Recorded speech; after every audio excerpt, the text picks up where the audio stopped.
السلام علیکم، میں امداد سمرو۔ 2 قدم آگے بڑھ گئے ہیں معاملات عمران خان صاحب کی گرفتاری کے جو خدشات تھے وہ حقیقت میں بدلتے ہوئے نظر آ رہے ہیں۔ ہمیں نہیں، عمران خان صاحب کو، وہ خود اس بات کا اظہار کر رہے ہیں بار بار، اور اظہار کرتے کرتے ان کی زبان لڑکھڑانے لگ گئی ہوئی ہے۔ ایک تو معاملہ یہ ہے، اور دوسرا نگران سیٹ اپ کا ہے، اور نگران سیٹ اپ کے حوالے سے ایک بہت اہم فیصلہ ہوا ہے، کیونکہ حکومت نے چلے جانا ہے 10 اگست تک، یا اس سے پہلے، یا 12 اگست کو، تو اس کے بعد نگران سیٹ اپ آنا ہے۔ تو نگران سیٹ اپ میں کون وزیر اعظم بنے گا؟ مشاورت اب سنجیدہ مرحلے میں داخل ہو گئی ہے۔ وزیر، مشیر، سارے ایک ایک چیز جو ہے وہ اب ڈسکشن میں ہے، اور آئندہ چند روز میں، یعنی اگست کے جو ہے وہ آغاز سے پہلے ہی، ہم کہہ سکتے ہیں کہ جولائی کے آخر میں یہ جو ہے معاملات بالکل سیدھے ہوتے نظر آ جائیں گے۔ اور دوسرا معاملہ ہے مسلم لیگ نون کا، جو ظاہر ہے اسی نگران سیٹ اپ اور انتخابات سے جڑا ہوا ہے۔ مسلم لیگ نون میں بھی اب جان پڑتی ہوئی نظر آ رہی ہے، بالکل بے جان ہو گئی تھی۔ بار بار یہ اظہار کیا جا رہا تھا کہ جب ہم نے اپنی سیاست کو قربان کر دیا، اپنی سیاست کو قربان کر دیا، اب جا کر مسلم لیگ نون کو احساس ہو گیا ہے کہ انتخابات شاید آگے نہ ٹلے، لہذا کمر کس لے، تیاری کر لے۔ تو نون لیگ نے بھی تیاری کرنا شروع کر دی۔ اس کے ساتھ ساتھ ایک اور بڑا فیصلہ ہے جو انتخابات کے بعد کے حوالے سے، نگران سیٹ اپ کے حوالے سے ہے، اور وہ یہ ہے کہ ہو سکتا ہے کہ یہ والی نگران حکومت جو ابھی بنے گی اپنا اگست کے درمیان، مڈ میں، یعنی 10 اگست تک جو بن جائے گی، یا 12 اگست تک جو اپنی چارج سنبھال لے گی حکومت، وہ پاکستان کی شاید آخری نگران حکومت ہو، شاید اس کے بعد حکومت نہ بنے۔ معاملات کچھ اس طرف جا رہے ہیں، اس پر بھی بات ہوگی۔ تو اب ہوا یہ ہے کہ جی کل عمران خان صاحب جو ہے جے آئی ٹی میں پیش ہوئے 9 مئی کے واقعات کے حوالے سے۔ جے آئی ٹی میں پیش ہونے کے بعد انہوں نے ایک لمبا چوڑا خطاب کیا۔ اس خطاب پر کافی ساری چیزیں ہیں جو میں اگلے ویلاگ میں کروں گا ڈسکس، لیکن کیونکہ وہ جو معاملہ عمران خان صاحب کی گرفتاری کے ساتھ جڑا ہوا ہے، تو ایک تو یہ ہوا کہ کل جے آئی ٹی میں عمران خان صاحب پیش ہوئے، اور انہوں نے بتایا کہ ان سے کیا سوال کیے گئے تھے، اور انہوں نے جواب میں کیا سوال کیے۔ وہ کہہ رہے ہیں کہ جی سازش ہوئی تھی۔ عمران خان صاحب کہہ رہے ہیں کہ جنہوں نے مجھ سے پوچھا کہ 9 مئی کے واقعات، یہ جلاؤ گھیراؤ، کور کمانڈر ہاؤس پر حملہ، کور کمانڈر ہاؤس کا جلانا، جی ایچ کیو پر جانا، آرمی کی جو تنصیبات ہیں ان کو حملہ کرنا، یہ سارا عمران خان نے کہا کہ جی مجھ سے پولیس والے پوچھ رہے تھے تھانے میں کہ یہ ساری سازش تھی، تو میں نے کہا جی بالکل سازش تھی۔ لیکن سازش کا فائدہ کس کو ہوا؟ تو جس کو فائدہ ہوا اس نے یہ سازش کی ہے۔ تو یہ ٹوٹل عمران خان صاحب کے پاس آرگومنٹ یہ ہے اپنے اگینسٹ۔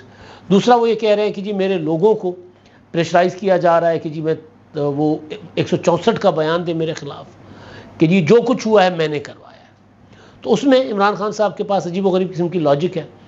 تو بہرحال جو باتیں عمران خان صاحب ویلاگ میں جو رات انہوں نے کیا، اس میں جو باتیں کی ہیں، اگر واقعتاً خان صاحب نے جے آئی ٹی میں یہی باتیں کی ہیں، تو پھر محسن بیگ نے کہا تھا خان تو گئو، تو پھر خان صاحب کی بچت نہیں ہے 9 مئی کے واقعات کے حوالے سے۔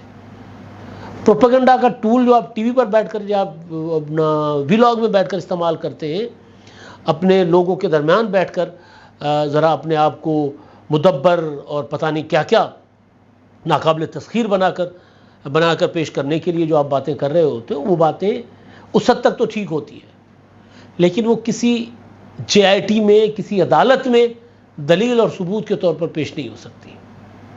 خان صاحب نے 2 باتیں کی۔ ایک بات یہ کی کہ یہ سازش ہمارے خلاف تھی، ہم نے نہیں جلاؤ گھیراؤ کیا۔ کہتے کیا؟ مجھے اغوا کیا گیا۔ وہ کہہ رہے ہیں کہ سپریم کورٹ کا فیصلہ ہے، اغوا لفظ ہے، لیکن خان صاحب اغوا کہتے ہیں، تو میں خان صاحب کے لفظ پہ جا رہا ہوں۔ کہتے جی مجھے اغوا کیا گیا۔ تو اغوا کیا؟ یہ سازش میں نے کی تھی اپنے آپ کو بھی اٹھوانے کی، اپنے آپ کو اپنا رینجرز اور کمانڈوز کے ہاتھوں گرفتار کروانے کی۔ تو جنہوں نے مجھے اغوا کروایا انہوں نے جلاؤ گھیراؤ کروایا، ایک جملے میں یہ کہتے ہیں۔ دوسرے میں پھر یہ کہتے ہیں کہ جب مجھے رینجرز اور کمانڈوز گرفتار کریں گے تو بتائیں لوگوں نے احتجاج کہاں کرنا ہوگا؟ کینٹونمنٹ میں جا کر احتجاج کرنا ہوگا لوگوں نے نا، جی ایچ کیو جا کر احتجاج کرنا ہوگا نا لوگوں نے۔ تو لوگوں نے یہ کیا، تو ہمارا رائٹ تھا۔ تو کون، اچھا پرامن کا لفظ بھی ساتھ استعمال کرتے ہیں۔ تو وہ کہہ رہے ہیں کہ جی کون سے آئین اور قانون میں لکھا ہے کہ کینٹونمنٹ کے سامنے جا کر، کور کمانڈر ہاؤس کے سامنے جا کر، جی ایچ کیو کے سامنے جا کر احتجاج نہیں کیا جا سکتا؟ یہاں پر وہ تسلیم کرتے ہیں کہ ان کا منصوبہ تھا کہ اگر ان کو گرفتار کیا جائے تو احتجاج کرنے کی جگہ جو مراد سعید نے کہا تھا کہ وہ یہ جگہیں آپ کو بتا دی گئی ہیں، مراد سعید کا آڈیو. تو خان صاحب نے اس پر میں ڈیٹیل میں بات کروں اگلے ولاگ میں، لیکن یہ جو تعلق ہے نا عمران خان صاحب کے اگینسٹ، ایک اور جو چیز سامنے آئی ہے اس کے ساتھ براہ راست، تو لہٰذا اس کا میں نے ذرا سوچا کہ ہلکا سا ذکر کر لوں. اب توشہ خانہ کا معاملہ ہے، عدالت میں تو عمران خان صاحب جا نہیں رہے، تو لہٰذا نیب متحرک ہو گیا ہوا ہے. اب نیب نے جو توشہ خانہ کی تحقیقات چل رہی تھی، کیونکہ معاملہ اربوں روپے کا ہے، تحائف آئے، تحائف اٹھائے، تحائف بیچ دیے اور کسی کا پیسہ جمع کروایا، کسی کا نہیں کروایا. عدالت بلاتی ہے، عمران خان صاحب جاتے نہیں ہیں.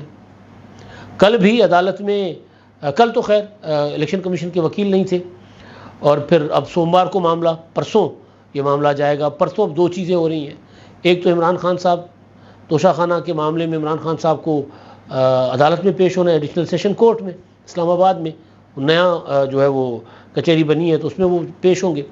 دوسرا، نیب نے یہ معاملہ انکوائری کی سٹیج سے آگے بڑھا کر یعنی اگلے مرحلے میں داخل کر دیا. توشہ خانہ والا انویسٹیگیشن کی سٹیج میں چلا گیا معاملہ. انکوائری کی سٹیج پر کہتے ہیں کہ نیب گرفتار نہیں کر سکتا کسی کو، حالانکہ آصف زرداری انکوائری کی سٹیج پر گرفتار ہوئے، شہباز شریف انکوائری کی سٹیج پر گرفتار ہوئے، خواجہ آصف انکوائری کی سٹیج پر گرفتار ہوئے، خواجہ سعد رفیق انکوائری کی، سارے جتنے بھی تھے، یہاں تک کہ میر شکیل الرحمان اور خورشید شاہ صاحب کے اوپر تو کوئی ریفرنس براہ راست تھا ہی نہیں. اس کے باوجود 1.5-2 سال وہ اپنا نیب کی کسٹڈی میں رہے. تو اب یہ ہوا ہے کہ جی انکوائری کی سٹیج سے معاملہ نیب آگے لے گیا ہوا ہے، اور عمران خان صاحب کو نوٹسز بھیج دیے گئے ہیں. 17 یعنی سوموار کو 17 جولائی کو صبح 10 بجے انہیں طلب کیا گیا ہے. جو جوائنٹ انویسٹیگیشن بلکہ وہ انکوائری ہے، ٹیم ہے، کمبائنڈ انویسٹیگیشن ٹیم ہے، اس کے سامنے خان صاحب کو بلایا گیا ہے. ظاہر ہے خان صاحب کو بلایا گیا ہے تو ان کی اہلیہ کو بھی بلایا جائے گا. اب یہ معاملہ جو ہے وہ کچھ باخبر لوگ کہہ رہے ہیں کہ شاید چیف جسٹس صاحب کی ریٹائرمنٹ کا انتظار نہ ہو کچھ معاملات میں عمران خان صاحب. اب دیکھیں نا جس طرح انویسٹیگیشن میں وہ بات کر رہے ہیں جا کر، تو اس طرح تو پھر وہ اپنی گرفتاری کو خود ہی دعوت دے رہے ہیں خان صاحب. تو بہرحال ایک تو یہ معاملہ. اچھا، دوسرا، اب کیونکہ الیکشن نظر آ رہا ہے اکتوبر نومبر میں ہونے ہیں، تو لہذا مسلم لیگ نون جو اس آس پر بیٹھی تھی، جن کی کوشش بھی تھی کہ انتخابات کسی طرح مارچ تک لے کر جائے جائیں، ان کو بھی نظر آ گیا کہ شاید انتخابات ہو جائیں گے. میری انفارمیشن ہے کہ ہو جائیں گے، لیکن وہ ابھی تک شاید سے کھیل رہے ہیں. تو کل یہ ہوا ہے کہ وفاقی وزیر داخلہ رانا ثناءاللہ، جو پنجاب کے صدر بھی ہیں نون لیگ کے، انہوں نے ایک پریس کانفرنس کی ہے، اور اس میں انہوں نے کہا کہ جناب ہم الیکشن کی تیاری شروع کر رہے ہیں، پراپر الیکشن مہم شروع ہوگی، اور کہیں سیٹ ایڈجسٹمنٹ ہم اتحاد کسی کے ساتھ نہیں کریں گے، لوکل سیٹ ایڈجسٹمنٹ وقت آنے پر فیصلہ ہوگا. تو یہ بالکل ٹھیک بات ہے، نون لیگ کسی کے ساتھ اتحاد نہیں کرے گی. سیٹ ایڈجسٹمنٹ کی لوکل پارٹیوں کو، چاہے پیپلز پارٹی ہو چاہے نون لیگ ہو، انہوں نے یہ فیصلہ کیا ہے کہ جو ضلعی تنظیمیں ہوں گی یا جو حلقہ ہوگا متعلقہ، اس حلقے میں اگر ان کو لگے گا کہ کہیں سیٹ ایڈجسٹمنٹ کی ضرورت ہے تو پھر وہاں سیٹ ایڈجسٹمنٹ کر لیں گے. تو بہرحال نون لیگ نے اب کمر کس لیا ہے. اب نون لیگ، ظاہر ہے نون لیگ کو اب اپنا لڑنا پڑے گا الیکشن. نواز شریف صاحب بھی بالکل تیار بیٹھے ہوئے آنے کے لیے، صرف انتظار ہے کہ چیف جسٹس صاحب جائیں. ایک چیز جو ہوئی ہے، جو جھٹکا لگا ہے عمران خان صاحب کو، اب لوگ کیونکہ جیسے جیسے الیکشن قریب ہوتے جائیں گے تو خان صاحب کو لوگوں کو چھوڑنے والے جو ہے نا ان کی تعداد بڑھتی جائے گی. اب یہ ہوا ہے کہ کل شہباز شریف صاحب کو 2018 کے انتخابات میں شکست دینے والے سردار محمد خان لغاری، انہوں نے پی ٹی آئی چھوڑ دی ہے. 2018 میں انہوں نے ڈیرہ غازی خان سے یعنی 192 سے شہباز شریف کو شکست دی تھی، 80,522 ووٹ حاصل کیے تھے، اور شہباز شریف صاحب نے 67,000 ووٹ حاصل کیے تھے. تو بڑے مارجن سے انہوں نے شکست دی تھی. وہ بھی 9 مئی کے واقعات کی مذمت کرتے ہوئے پی ٹی آئی چھوڑ گئے. دلچسپ بات یہ ہے کہ عمران خان صاحب اب ہر ویلاگ میں 9 مئی کے واقعات کی مذمت کرتے ہیں، پراپر رک کر. وہ جو ویلاگ تھا نا کل کا، اس میں زبان لڑکھڑائی ہوئی تھی، کوئی لفظ صحیح ادا نہیں ہو پا رہا تھا عمران خان صاحب سے، پریشان تھے. کیونکہ ظاہر ہے جے آئی ٹی میں یہ نہیں ہوتا کہ صرف سوال کیا جاتا ہے، جے آئی ٹی میں چیزیں رکھی جاتی ہیں کہ یہ دیکھیں ہمارے پاس ثبوت ہے، بتائیں آپ کیا کہتے ہیں اس کے بارے میں. تو بہت کچھ ان کے سامنے رکھا گیا ہے، میری انفارمیشن ہے خان صاحب کے سامنے. تو ایک تو یہ معاملہ. اب دوسرا دو چیزیں ہیں نگران سیٹ اپ کے حوالے سے. اب الیکشن، عمران خان کی نااہلی، عمران خان کی گرفتاری، نگران سیٹ اپ، یہ سارا آپس میں ان کا کنیکشن ہے، جڑا ہوا ہے. اب نگران حکومت پر طرح طرح کی باتیں، طرح طرح کی چیزیں سامنے آ رہی تھیں پچھلے 15-20 دنوں سے. میں نے اپنے سورسز کے حوالے سے آپ کے سامنے انفارمیشن رکھی تھی کہ نگران سیٹ اپ پر، نگران وزیر اعظم پر مشاورت ابھی اس اسٹیج پر نہیں گئی کہ نام ڈسکس ہو رہے ہوں. ہاں اب ہونا شروع ہوئے، تب نہیں تھے، اب ہونا شروع ہوئے. میں نے کل فون شون گھمائے تو پتہ چلا کہ اس بار فوکس اس چیز پر ہے کہ نگران وزیر اعظم کوئی سیاسی آدمی ہونا چاہیے. غیر سیاسی آدمی جو ہوگا، چاہے وہ جج ہے، چاہے جرنیل ہے، ریٹائرڈ جج، ریٹائرڈ جرنیل، یا حاضر سروس صحافی، کیونکہ ہمارے حاضر سروس صحافی نگران بننے کے لیے تیار بیٹھے ہوتے ہیں، ماضی میں بھی بنے، ابھی بھی ہیں.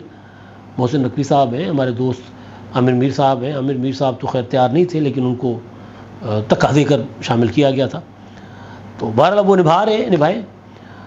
تو یہ جو ڈسکشن ہے، جو سنجیدہ، جس پر باقی نام شام تو چل ہی رہے ہوں گے، لیکن جس نقطے پر اس وقت ڈسکشن بالکل یوں آخری مرحلے میں ہے، وہ یہ ہے کہ سیاسی آدمی کوئی ہونا چاہیے.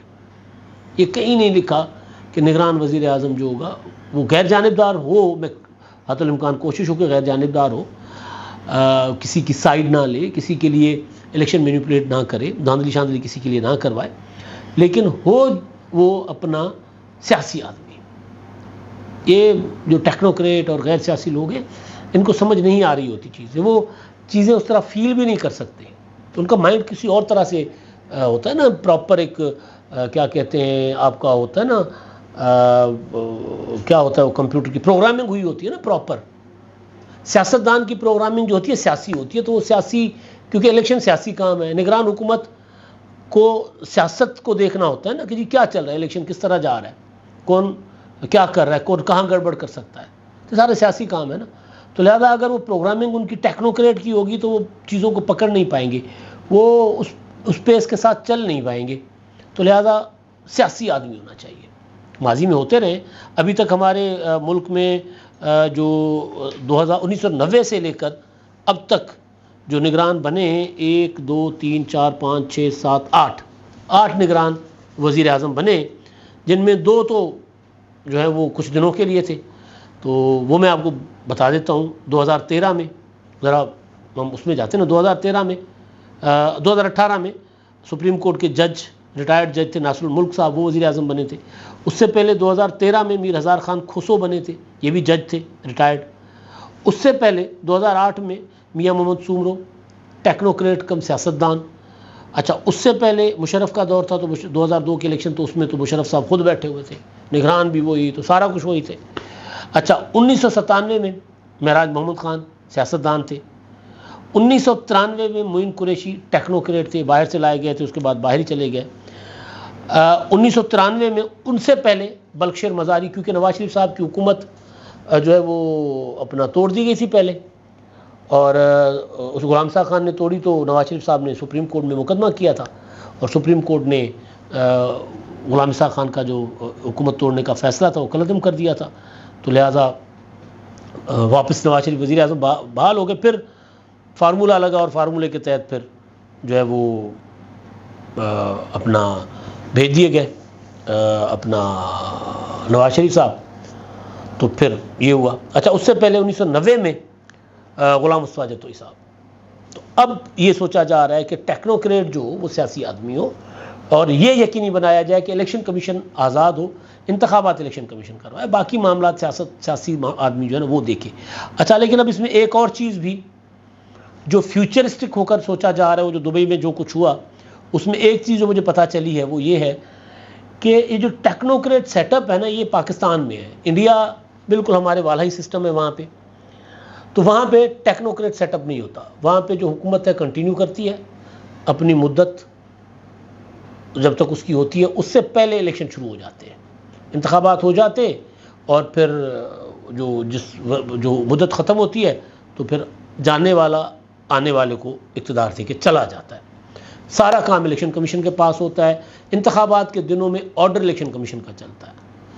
وہ صرف ڈے ٹو ڈے افیئر چلاتی ہے حکومت جو ہوتی ہے. پھر حکومت وہ 2 یا 3 ماہ کے دوران بالکل، یا 2 ماہ ہوتا ہے، بالکل ایویں بیٹھی ہوتی ہے. اسی طرح سوچا جا رہا ہے کہ جو اصلاحات ہوں گی، جو آئین میں ترمیمیں کرنی ہے الیکشن کے بعد، ظاہر ابھی نہیں کی جا سکتی، تو اس میں یہ بھی کیا جائے کہ نگران سیٹ اپ ہو ہی نہ. الیکشن کمیشن کو اتنے اختیارات دے دیں کہ کوئی الیکشن کمیشن کو چیلنج نہ کر سکے، کوئی الیکشن کمیشن کے معاملات میں مداخلت نہ کر سکے. تو یہ پیپلز پارٹی اور مسلم لیگ نون کے درمیان یہ چیزیں ڈسکس ہو رہی ہیں. باقی ناموں میں کیا رکھا ہے، نام شام بھی پتہ چل جائیں گے. اصل چیز یہ ہے کہ کس اپروچ کے ساتھ، کس سوچ کے ساتھ نگران سیٹ اپ لانے کی بارے میں بات چیت ہو رہی ہے. اب تک کے لیے اتنا ہی. اللہ حافظ.